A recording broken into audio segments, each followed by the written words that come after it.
Hi hello नमस्ते सत श्री अकाल अस्सलाम वालेकुम। स्वागत है दोस्तों आप सभी का हमारे इस यूट्यूब चैनल ASG क्लास में। मैं हूं आपका दोस्त आरिफ। शुरू कर लेते हैं आज के फिर से वीडियो। दोस्तों मैं जैसे कि मैं आपको पता होगा CCC के मैं वीडियोस अपलोड कर रहा हूं डेली बेसिस पे 20 क्वेश्चंस प्रोवाइड किए जाते हैं। वन मोर थिंग, मैं एक क्विज कंपटीशन शुरू करने वाला हूं जिसमें 15 दिनों में एक एग्जाम होगा। एग्जाम में जिसके सबसे हाईएस्ट मार्क्स होंगे वो प्राइज जीत सकता है 1000 रुपए से लेकर 1500 रुपए तक।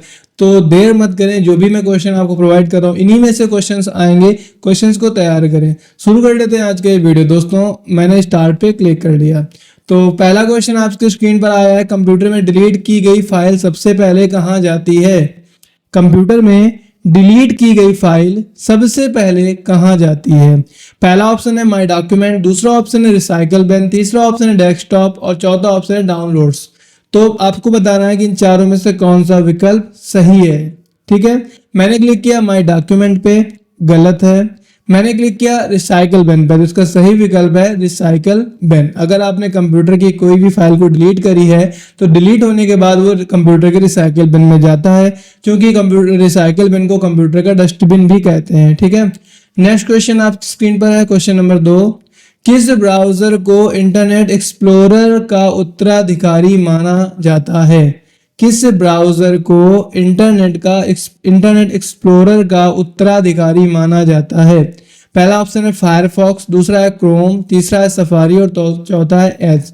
आपको पता होगा विंडोज 7 में आपको इंटरनेट एक्सप्लोरर मिलने लगा था, बाय डिफॉल्ट मिलता था, लेकिन 10 में और 11 में ये नहीं मिलता, इसकी जगह पे कोई दूसरा मिलता है। तो आपसे पूछा गया कि बताइए उत्तराधिकारी है कौन सा, तो वही जो मिल रहा है वही इसका उत्तराधिकारी है। तो फिलहाल मैं क्लिक करता हूँ फायरफॉक्स पे, गलत विकल्प है। क्रोम भी गलत है, सफारी भी गलत है, इसका सही विकल्प है एज। आपने देखा होगा माइक्रो एज जो है वो बाय डिफॉल्ट मिलता है। क्वेश्चन नंबर 3 है, MS एक्सेल में सम फंक्शन का उपयोग करके किसके लिए होता है? MS एक्सेल में जो सम फंक्शन होता है उसका उपयोग किसके लिए किया जाता है आपसे पूछा गया है।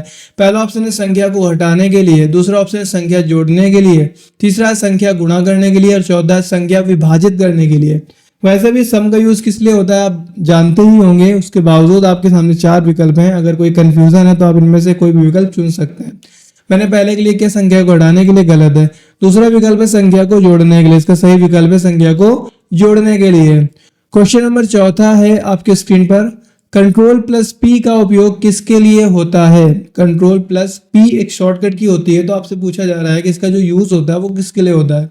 पहला ऑप्शन है पेस्ट करने के लिए, दूसरा ऑप्शन है प्रॉपर्टीज खोलने के लिए, तीसरा है प्रिंट करने के लिए और चौथा है पेज सेटअप करने के लिए। तो आपको बताना है चारों में से कौन सा विकल्प सही है। मैंने क्लिक किया पेस्ट करने के लिए, गलत है। मैंने क्लिक किया प्रॉपर्टीज खोलने के लिए, गलत है। मैंने क्लिक किया प्रिंट करने के लिए, इसका सही विकल्प है Ctrl+P का प्रयोग प्रिंट करने के लिए होता है। क्वेश्चन नंबर अगला है, कंप्यूटर में GUI का पूरा नाम क्या है? यानी कि GUI का फुल फॉर्म आपसे पूछा जा रहा है। पहला ऑप्शन है जनरल यूजर इंटरफेस, दूसरा है ग्रेड यूजर इंटरफेस, तीसरा है ग्राफिकल यूजर इंटरफेस और चौथा है ग्राफिकल यूनिफाइड इंटरफेस। चारों में से कौन सा सही है आपको बताना है। मैंने क्लिक किया है जनरल यूजर इंटरफेस, गलत है। दूसरा मैंने क्लिक किया ग्रेड यूजर इंटरफेस, वो भी गलत है। तीसरा मैंने क्लिक कर रहा हूं ग्राफिकल यूजर इंटरफेस, तो इसका सही विकल्प है graphical user interface. Question number 6 है, MS वर्ड में किसी पैराग्राफ को बंद करने के लिए शॉर्टकट की क्या होती है? Ctrl+L, Ctrl+C, Ctrl+R या Ctrl+E। MS वर्ड में किसी पैराग्राफ को केंद्र में लाने के लिए शॉर्टकट की पूछा जा रहा है, यानी कि सेंटर में लाने की शॉर्टकट की क्या होती है? Ctrl+L गलत है क्योंकि ये लेफ्ट की होती है, और Ctrl+C कॉपी की शॉर्टकट की होती है। Ctrl+R ये भी गलत है क्योंकि ये राइट अलाइनमेंट की शॉर्टकट की होती है। इसका सही विकल्प है Ctrl+E। ओके, क्वेश्चन नंबर 7 आपकी स्क्रीन पर है, स्पैम ईमेल क्या होती है? स्पैम ईमेल जो होती है वो क्या होती है? पहला ऑप्शन है वायरस युक्त ईमेल, दूसरा ऑप्शन है प्राइवेट मैसेज, तीसरा ऑप्शन है अनचाहा ईमेल, चौथा है बैंक स्टेटमेंट। तो बताना है स्पैम मेल क्या होता है। मैंने पहले में क्लिक किया वायरस युक्त ईमेल, गलत है। मैंने क्लिक किया प्राइवेट मैसेज, ये भी गलत है। मैंने क्लिक किया अनचाहा मैसेज यानी कि ईमेल, तो इसका सही विकल्प है अनचाहा ईमेल। ओके, क्वेश्चन नंबर 8 है, कंप्यूटर में बायोस का क्या कार्य है? कंप्यूटर में बायोस का क्या कार्य है? पहला ऑप्शन है प्रिंटिंग करना, दूसरा ऑपरेटिंग सिस्टम लोड करना, तीसरा ऑप्शन है गेम खेलना और चौथा है इंटरनेट कनेक्ट करना। तो बताना है बायोस का विकल्प का किस यूज बायोस जो है उसका काम क्या होता है। मैंने क्लिक किया प्रिंटिंग करना, गलत है। मैंने क्लिक किया ऑपरेटिंग सिस्टम लोड करना, इसका सही विकल्प है ऑपरेटिंग सिस्टम लोड करना। ओके, क्वेश्चन नंबर 9 है, आप एमएस एक्सेल में फॉर्मेट पेंटर का उपयोग किसके लिए किया करते हैं? किस लिए करते हैं? यानी कि एमएस एक्सेल में एक फॉर्मेट पेंटर का ऑप्शन होता है, आपसे पूछा जा रहा है इसका यूज क्या होता है। ब्रश के तरीके देखने में लगता है। तो पहला विकल्प है टेक्स्ट हटाने के लिए, दूसरा टेक्स्ट को कॉपी करने के लिए, तीसरा फॉर्मेट को डिलीट करने के लिए, चौथा फॉर्मेट को कॉपी करने के लिए। ठीक है, मैंने क्लिक किया टेक्स्ट हटाने के लिए, गलत है। मैंने क्लिक किया टेक्स्ट को कॉपी करने के लिए, ये भी गलत है। मैंने क्लिक किया फॉर्मेट को डिलीट करने के लिए, वो भी गलत है। तो एमएस एक्सेल में फॉर्मेट पेंटर का उपयोग होता है फॉर्मेट को कॉपी करने के लिए। क्वेश्चन नंबर 10वां है, URL में www का क्या मतलब होता है? पहला ऑप्शन है वर्ल्ड वाइड विंडो, दूसरा ऑप्शन है वर्ल्ड वेब विंडो, तीसरा वर्ल्ड वाइड वेब और चौथा है वाइड वेब वर्ल्ड। तो बताना है कौन सा विकल्प सही है। मैंने क्लिक किया वर्ल्ड वाइड विंडो, गलत है। वर्ल्ड वेब विंडो, ये भी गलत है। मैंने क्लिक किया वर्ल्ड वाइड वेब, ये भी सही विकल्प है। ठीक है, क्वेश्चन नंबर 11 है, कीबोर्ड पर एक बार में पूरा शब्द मिटाने के लिए कौन सी कुंजी का उपयोग किया जाता है? अगर आप कीबोर्ड में एक बार में पूरा शब्द जो लिखा है मिटाना चाहते हैं तो कौन सी की का उपयोग करते हैं? पहला ऑप्शन है कंट्रोल प्लस बैक स्पेस, दूसरा है शिफ्ट, तीसरा है कंट्रोल और चौथा है बैक स्पेस। पहले मैंने क्लिक किया, इसका सही विकल्प है control plus back space. Question number 12 है, कंट्रोल प्लस एच का उपयोग किसके लिए होता है? टेक्स्ट को हाईलाइट करने के लिए, टेक्स्ट को सेव करने के लिए, टेक्स्ट को प्रिंट करने के लिए, टेक्स्ट को रिप्लेस करने के लिए। तो आपसे पूछा जा रहा है कंट्रोल प्लस एच जो होता है वो किसकी शॉर्टकट की होती है? मैंने क्लिक किया फर्स्ट में, गलत है। क्लिक किया टेक्स्ट को सेव करने के लिए, गलत है।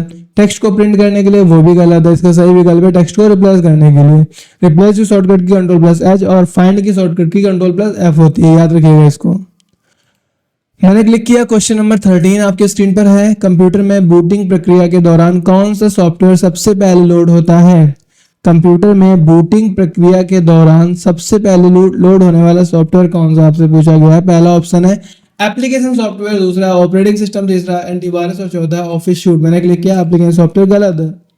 अब मैं क्लिक कर रहा हूँ ऑपरेटिंग सिस्टम में, इसका सही विकल्प है ऑपरेटिंग सिस्टम। देखिए, एप्लीकेशन सॉफ्टवेयर हो, एंटीवायरस हो या ऑफिस सूट हो, ये तभी काम करेंगे जब आपका सिस्टम ऑन हो जाएगा, और ऑन करने के लिए आपको ऑपरेटिंग सिस्टम की नीड होती है, जैसे कि विंडोज। ठीक है, ओके। क्वेश्चन नंबर 14 आपकी स्क्रीन पर है, एमएस एक्सेल में कौन सा चार्ट डेटा का प्रतिशत दिखाने के लिए होता है? एमएस एक्सेल में कौन सा चार्ट डेटा का प्रतिशत दिखाने के लिए उपयोग होता है? पहला ऑप्शन है लाइन चार्ट, दूसरा है कॉलम चार्ट, तीसरा है पाई चार्ट और चौथा है बार चार्ट। तो बताना है कौन सा ऑप्शन प्रतिशत दिखाने के लिए, डेटा का प्रतिशत दिखाने के लिए उपयोग होता है। मैंने क्लिक किया लाइन चार्ट, गलत है। मैंने क्लिक किया कॉलम चार्ट, वो भी गलत है। मैंने क्लिक किया बार चार्ट, वो भी गलत है। इसका सही विकल्प है पाई चार्ट। क्वेश्चन नंबर 15 आपके स्क्रीन पर है, इनमें से कौन सा सर्च इंजन नहीं है? बिंग, याहू, लिनक्स या गूगल, इनमें से कौन सा है जो सर्च इंजन नहीं है? मैंने क्लिक किया बिंग पे, गलत है। याहू पे गलत है और गूगल पे भी गलत है। एक्चुअल में आपने लिनक्स के बारे में थोड़ा सा पढ़ा ही होगा, लिनक्स एक ऑपरेटिंग सिस्टम होता है। ठीक है, तो यही एक सर्च इंजन नहीं है। ओके, क्वेश्चन नंबर 16 आपके स्क्रीन पर है, प्रिंटर किस प्रकार का डिवाइस है? पहला ऑप्शन इनपुट डिवाइस, दूसरा प्रोसेसिंग डिवाइस, तीसरा स्टोरेज डिवाइस और चौथा आउटपुट डिवाइस। प्रिंटर किस प्रकार का डिवाइस है? कई बार मैं बता चुका हूं, अब तक तो आपको रट जाना चाहिए। फिलहाल आपने आंसर दे दिया होगा, फिर भी मैं क्लिक करता हूं। इनपुट डिवाइस गलत है, प्रोसेसिंग डिवाइस गलत है, स्टोरेज डिवाइस भी गलत है। इसका सही विकल्प है आउटपुट डिवाइस। क्वेश्चन नंबर 17 आपके स्क्रीन पर आ गया है, कंप्यूटर नेटवर्क में आईपी एड्रेस कितने बिट का होता है? 16 बिट, 64 बिट, 32 बिट या 128 बिट? आपसे पूछा जा रहा है कंप्यूटर नेटवर्क में आईपी एड्रेस कितने बिट का होता है। क्लिक किया 16 बिट, गलत है। 64 बिट इसका गलत आंसर है। 32 बिट, तो इसका सही विकल्प है 32 बिट। ओके, अगला क्वेश्चन है 18, कंट्रोल प्लस यू का क्या कार्य होता है? टेक्स्ट को बोल्ड करने का, टेक्स्ट को अंडरलाइन करना, टेक्स्ट को इटैलिक करना, टेक्स्ट को हटाना। तो आपको बताना है कंट्रोल प्लस यू जो होता है किसका शॉर्टकट की होता है। मैंने क्लिक किया इस पे, गलत है। इसका सही विकल्प है कंट्रोल प्लस आई का टेक्स्ट अंडरलाइन। क्वेश्चन नंबर 19 आपकी स्क्रीन पर है। MS वर्ड में स्पेल चेक करने की शॉर्टकट की क्या होती है? जैसे बहुत बार देखा होगा, आप कुछ लिखते हो तो नीचे रेड कलर से लाइन आती है, इसका ये मतलब होता है स्पेलिंग एरर है। तो इसको चेक करने के लिए शॉर्टकट की आपसे पूछा जा रहा है कौन सी है। मैंने लिखा F5 गलत है, F2 गलत है, F9 भी गलत है, इसका सही विकल्प है F7। आखिरी क्वेश्चन आपके स्क्रीन पर लाने से पहले मैं आपसे रिक्वेस्ट करूंगा, अगर अभी तक आपने वीडियो को लाइक नहीं किया तो लाइक करें, चैनल को सब्सक्राइब जरूर करें। बढ़ते हैं हम आखिरी क्वेश्चन की तरफ। तो क्वेश्चन नंबर 20 आपके स्क्रीन पर है। कंप्यूटर का मस्तिष्क किसे कहा जाता है? CPU, रैम, मॉनिटर या हार्ड डिस्क? तो कंप्यूटर का जो मस्तिष्क होता है वो किससे कहा जाता है? मैंने क्लिक किया CPU में। तो दोस्तों आज का वीडियो एंड होता है यहीं पर, मिलते हैं हम अगले वीडियो पे, तब तक अपना ख्याल जरूर रखें। Thank you.